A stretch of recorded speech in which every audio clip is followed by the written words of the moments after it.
पुणे नाशिक महामार्गावरील वाहतूक कोंडी कमी करण्यासाठी प्रशासनाकडनं PMRDचा म्हाळुंगे, बिरदवडी, वासुली फाटा, रोकल फाटा आणि वाकी इथपर्यंत हा जो रस्ता माझ्या उजव्या हाताला जो करण्यात आलेला आहे, या रस्त्याच्या मधोमध एक गटरीचं चेंबर आहे. त्या गटरीचं चेंबर हे रस्त्याचे पावसाचे पाणी वाहून जाण्यासाठी आहे. पण या रस्त्याचं काम जरी पूर्णत्वास आलेलं आहे तरी चेंबर हे अपूर्ण अवस्थेत आहे.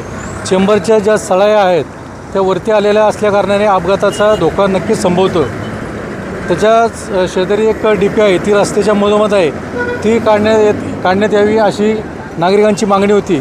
तथापि प्रशासनाकडनं त्याच्यामध्ये दिरंगाई होत असल्याचा आरोप स्थानिक नागरिकांनी केलेला आहे. याबाबत आपण बोलणार आहोत इथले स्थानिक नागरिक यांच्याशी. गेली ज्यावेळेस हे रोडचं काम केलं की ट्रॅफिक कमी करण्यासाठी रुंदीकरण करण्यात आलं आणि ह्या ठिकाणी सगळे अडथळे दूर करून रुंदीकरणाचं काम या ठिकाणी PWDच्या माध्यमातून करण्यात आले. आणि त्यावेळेस सांगितलं की ठीक आहे, हा पुढचा इलेक्ट्रिक खांब आहे, हा पण आपण काढून लाईन शिफ्ट करणार आहे, इथं चेंबर वगैरे करणार आहे. परंतु काही न करता तसंच ते अर्धवट काम सोडून दिलेलं आहे. आता जवळजवळ 2 ते 3 वेळा एक 2 व्हीलरवाल्यांचा ॲक्सिडेंट झाला, मारता लोक वाचली, एक फ्रॅक्चर झाला. तर वेगवेगळे अपघात होतात. तर ह्याकडे प्रशासनाचं पूर्णपणे दुर्लक्ष आहे.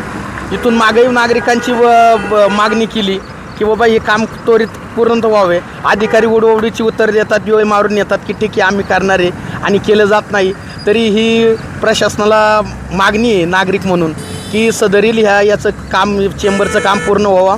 समोरचा खांब दिसतोय आपल्याला, हा खांब पण मध्ये आहे. ह्यामुळे अपघाताचं प्रमाण वाढले. रात्रीचे लाईट नसते, अंधार असतो आणि वेगाने येणारी वाहनं अचानक त्या खड्ड्यात जाऊन पडतात आणि दुचाकी स्वार आतापर्यंत 2 ते 3 या ठिकाणी जखमी झालेले आहेत.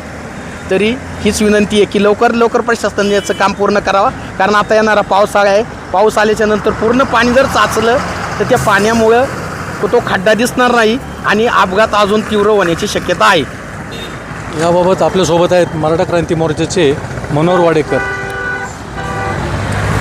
हा चौक करण्यापाठीमागचा उद्देश चांगला होता. या चौकामुळं बऱ्यापैकी ट्रॉफिक कमी झालेली आहे. परंतु ट्रॉफिक कमी होत असताना इथं अजूनसुद्धा ट्रॉफिक होती. त्याचं कारण तो इलेक्ट्रिसिटीचा खांब आणि हा खड्डा हा चेंबर आहे पाणी जाण्याकरता. कारण वरून पाणी जास्त प्रमाणात येतं, इकडून पाणी येतं आणि इथं पाणी साचतं. आणि शासनाने काम चांगलं केलं, चौक चांगला केला, परंतु अर्धवट काम ठेवल्यामुळं हे काम चुकीचं आहे. इथं आतापर्यंत अनेक ॲक्सिडेंट झालेले आहेत, अनेक लोकांनी तक्रारी केलेली आहे शासनाकडं, संबंधित खात्याकडं. परंतु खात्याचे अधिकारी हे उडवडीची उत्तरं देतात आणि परंतु आमची विनंती शासनाला आणि या इथल्या कॉन्ट्रॅक्टरला आणि PWDला हे काम त्वरित पूर्ण करा. नक्कीच याबाबत पुणे नाशिक महामार्गावर असणारा हा जो चौक आहे, रोकल फाटा, इथं पावसाचे पाणी वाहून जाण्यासाठी जे चेंबर तयार करण्यात आलेलं आहे त्याचं काम अद्यापही पूर्ण नसल्याकारणाने इथं अपघाताचा धोका निश्चितच संभवतो आहे. डिजिटल प्रभात पुणेसाठी मी कल्पेश भोई, चाकण, पुणे.